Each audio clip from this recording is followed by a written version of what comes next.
Yes po mga kabarangay, muli po isang magandang araw po sa ating lahat. At sa content po ito ay may mga katanungan po tayong sasagutin. Dahil hindi po natin masagot ng isa-isa, sa content po ito, masasagot ang inyong mga katanungan.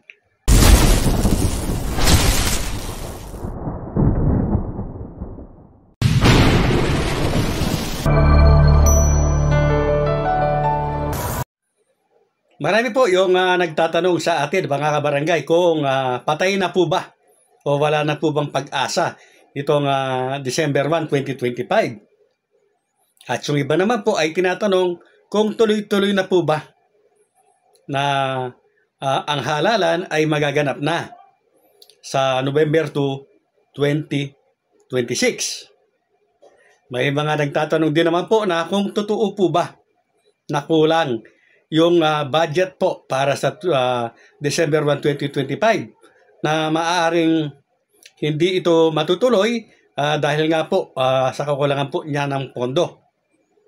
At bakit daw po yung pilit na inihingi ng pondo nitong si COMELEC Chairman George Garcia ay ito pong November 2, 2026. Mga kabarangay, sa content ko po ito, lahat ng yan ay masasagot. Siyempre po, bago po yan, ako po ay naglalambing po sa mga napadaan lamang sa channel na ito. Kung hindi pa po kayo nakasubscribe, pakiclick po yung notification bell at all para palagi po kayong updated sa aking mga bagong videos. At pakishare naman po ang magustuhan.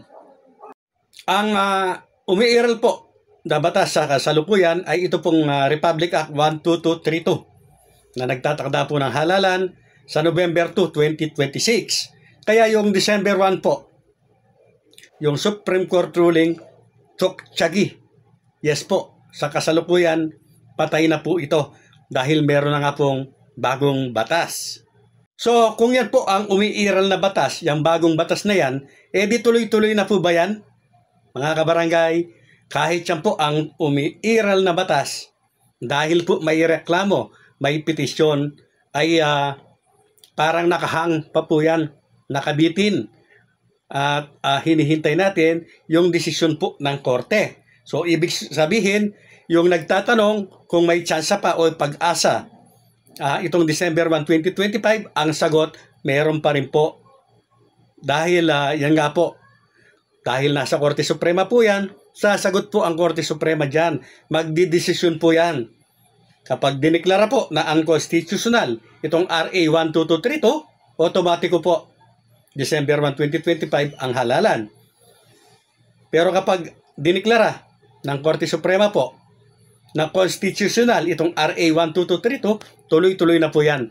Yan na po ang talagang iiral po na batas. Mga kabarangay, November 2, 2026 po ang halalan kapag nadeklara na constitutional itong RA 12232. Bakit ang iginigiit at inihingi na budget nitong si COMELEC Chairman George Erwin Garcia itong BSKE November 2, 2026? Na-content ko na po yan mga kaibigan, mga kabarangay. Dahil nga po ang umiiral po na batas ay itong RA 12232 November 2, 2026. At ang pinag-uusapan pong budget ay 2026. Natural po na yan po ang ihihingi ng ating chairman dahil 2026 budget po. Dahil 2026 nga yan. Pagtatawanan po si chairman kung hihingi niya ng budget itong 2025 sa budget hearing na ang pinag-uusapan ay 2026.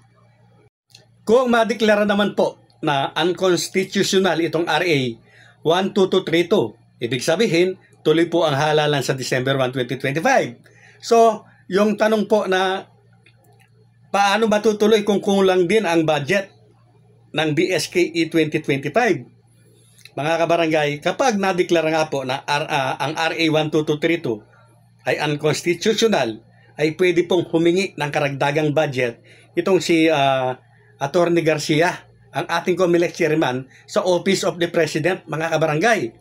May mga nagsasabi nga po na Paano yan? Ayaw nga ng presidente na matuloy ang December 1. Hindi siya bibigyan ng pondo. Ayon po sa batas mga kabarangay, hindi po pwedeng ipagpaliban ang halalan kung ang pag-uusapan ay kakulangan lamang po ng pondo. Sa ayaw at sa gusto po ng gobyerno natin, ay pupundahan po yan kung madeklara nga na unconstitutional itong RA 12232. So ang iiral na batas itong Supreme Court ruling Comelec versus Makalintal. Ang halalan magaganap December 1, 2025. At dahil kulang ang budget, obligato po nilang punuan yan mga kabarangay dahil yan ay hinihingi po ng batas.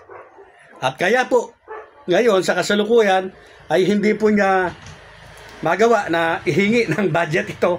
Hindi nga po kasi umiiral. Ay natakpan na nga po ito ngayon. Mga kabarangay, sana po malinaw na dalawa lang po ang pinagpipilian natin na mangyayari dyan. Ang madeklara na unconstitutional, itong RA 12232, or madeklara po na constitutional. At pwede rin po na gaya po ng iniisip ng iba na baka matulad daw ito noong maganap yung halalan noong October 2023, yung pagkakadeklara po na unconstitutional yung RA 11935. Nadeklarang unconstitutional pero na-postpone pa rin ang halala. Yes po, kasi ang nangyari po parang ang schedule po December 5. Kaya lang nadeklara na unconstitutional ito yung mga bandang June na. So lumampas na po. Yan din po yung iniisip ngayon ng iba na maaring baka maulit po uli. So win by default. Technical. Sana po ay wag naman. Okay lang po sana na madeklarang constitutional yan. Para kahit na ma-postpone ng December 1, okay lang. Wala pong problema. Ang masakit po nito ay kung mangyayari at mauulit po uli yan. Pero sa ganang akin po ay hindi na po papayagan ng Korte Suprema na mag-desisyon sila ng late. So yan po mga minamahal na kabarangay, yung mga katanungan po ninyo ay tiyak po na nasagot na natin dito po sa content na ito. Pero para hindi po kayo maligaw, malito, ang umiiral po na batas ay itong Republic Act 12232 na nagtatakda po ng halalan November 2, 2026. Yan po ang umiiral na batas ngayon na nakapending nga lang, nakatenga dahil may petisyon po kasi laban dyan.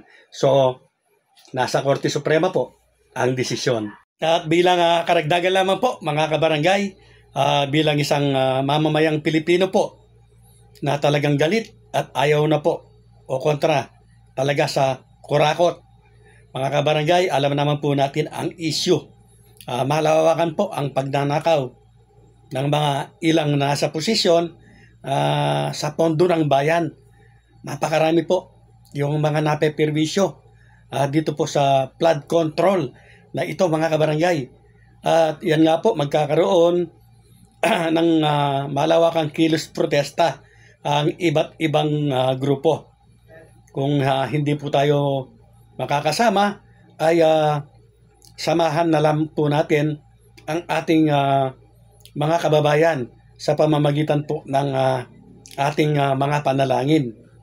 Ipagdasal po natin na sana po ay maging mapayapa ang mga pagkilos na gagawin sa iba't ibang parte ng ating bansa. At sana po ay magtagumpay ang layuning ito para mawakasan na po ang pagnanakaw ng ilang nasa posisyon ng nasa gobyerno sa ating kabangyaman.